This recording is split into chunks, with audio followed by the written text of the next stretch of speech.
அனைவருக்குமே வணக்கம். சற்று முன் கிடைத்திருக்கக்கூடிய ஒரு மிக மிக முக்கியமான செய்தி ஒன்று வெளியாகியுள்ளது. சற்று முன் எடப்பாடிக்கு 3 ஆண்டுகள் சிறை தண்டனை, நீதிமன்றம் இன்று இறுதி தீர்ப்பு. சற்று முன் பார்த்தீங்கன்னா எடப்பாடி பழனிசாமி அவர்களுக்கு ஒரு நீதிமன்றம் பார்த்தீங்கன்னா ஒரு இறுதி தீர்ப்பாக தான் வழங்கியிருக்காங்க. ஏற்கனவே பார்த்தீங்கன்னா அவர் நிறைய வழக்கில் சிக்கியிருக்கா இல்லையா?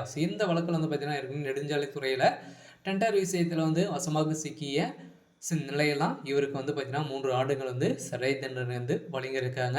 இதன் அடிப்படையில் அவங்களுக்கு கொடுத்த சாட்சிகள் அடிப்படையில் தான் பார்த்தீங்கன்னா முக்கிய ஆதாரங்கள் அனைத்துமே சிக்கிய சம்பவத்தினால இப்போ எடப்பாடி பழனிசாமி அவர்களுக்கு 3 ஆண்டுகள் சிறை தண்டனை வழங்கணும் அப்படின்ற மாதிரி இன்று நீதிமன்றம் பார்த்தீங்கன்னா தீர்ப்பு வழங்கியிருக்காங்க. இதை பற்றி தான் இந்த வீடியோவில் நம்ம முழுமையாக பார்க்க போகிறோம். அதுக்கு முன்னாடி நம்ம சேனலுக்கு இப்போ தான் நீங்கள் முதல் முறையாக வந்திருக்கீங்க அப்படின்னா மறக்காமல் நம்மளுடைய சேனலை சப்ஸ்கிரைப் பண்ணி சப்போர்ட் பண்ணுங்கள். வாங்க வீடியோக்குள்ளே போகலாம். பார்த்தீங்கன்னா எடப்பாடி பழனிசாமி அவர்கள் பார்த்தீங்கன்னா அதிமுகவுடைய பொதுச் செயலாளராக இருக்கார் இல்லையா? இவர் பார்த்தீங்கன்னா இப்போ நீதிமன்றத்தில் ஏற்கனவே அதிமுக ஆட்சி காலத்தில் பார்த்தீங்கன்னா இருக்கும்போது நீதிமன்றத்தில் ஆஜரான பழனிசாமி அவர்களை இன்று பார்த்தீங்கன்னா நீதிமன்றத்தில் ஆஜரானி நெடுஞ்சாலைத்துறை டெண்டர் முறைகேடு விஷயத்தில் இன்று பார்த்தீங்கன்னா விசாரணை ஏற்பட்டது. இந்த விசாரணையின் அடிப்படையில் தான் பார்த்தீங்கன்னா நீதிமன்றத்தில் இன்று எடப்பாடி பழனிசாமி அவர்களுக்கு இறுதி தீர்ப்பாக வழங்க போகிறதாகவும் ஏற்கனவே பேசப்பட்டு வருகின்ற நிலையில் இப்போ பார்த்தீங்கன்னா இவருக்கு இறுதி தீர்ப்பு ஒரு 3 ஆண்டுகள் சிறை தண்டனை வழங்கணும் அப்படின்ற மாதிரி தான் பேசப்பட்டு வருகின்ற நிலையில் இப்போ நெடுஞ்சாலைத்துறை டெண்டர் முறைகேடு தொடர்பாக வழக்கில் எதிர்க்கட்சி தலைவர் எடப்பாடி பழனிசாமி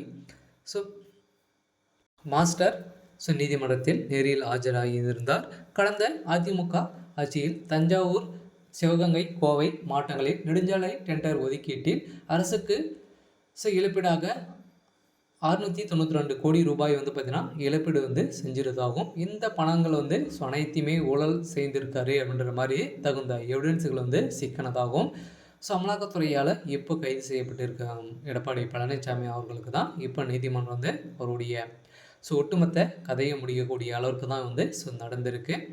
இருந்தாலும் நெடுஞ்சாலைத்துறையை கட்டுப்பாட்டில் வைத்திருந்த எடப்பாடி பழனிசாமி மீது தரப்போர் இயக்கம் குற்றச்சாட்டி வந்திருந்த நிலையில் இது தனது அவப்பெயரை ஏற்படுத்தி உள்ளதாகவும் தன்னை பற்றி அவதூறாக பேசிய அவப்போர் இயக்கத்துக்கு தடை விதிக்க கோரியும் எடப்பாடி பழனிசாமி உச்சநீதிமன்றத்தில் வளாகத்தில் உள்ள மாஸ்டர் நீதிமன்றத்தில் வழக்கு பதிவு தொடர்ந்திருந்த நிலையில் இந்த வழக்கு நீதிபதி மகாலட்சுமி முன்னிலையில் விசாரணைக்கு வந்திருந்த நிலையில் எடப்பாடி பழனிசாமி நேரில் ஆஜராகியிருந்தார்.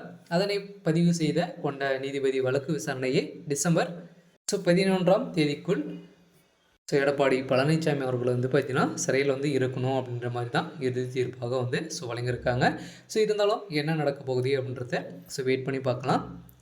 இது மாதிரி செய்திகளை தெரிஞ்சுக்கணும் அப்படின்னா மறக்காமல் நம்மளுடைய சேனலை சப்ஸ்கிரைப் பண்ணிக்கோங்க. தேங்க்யூ.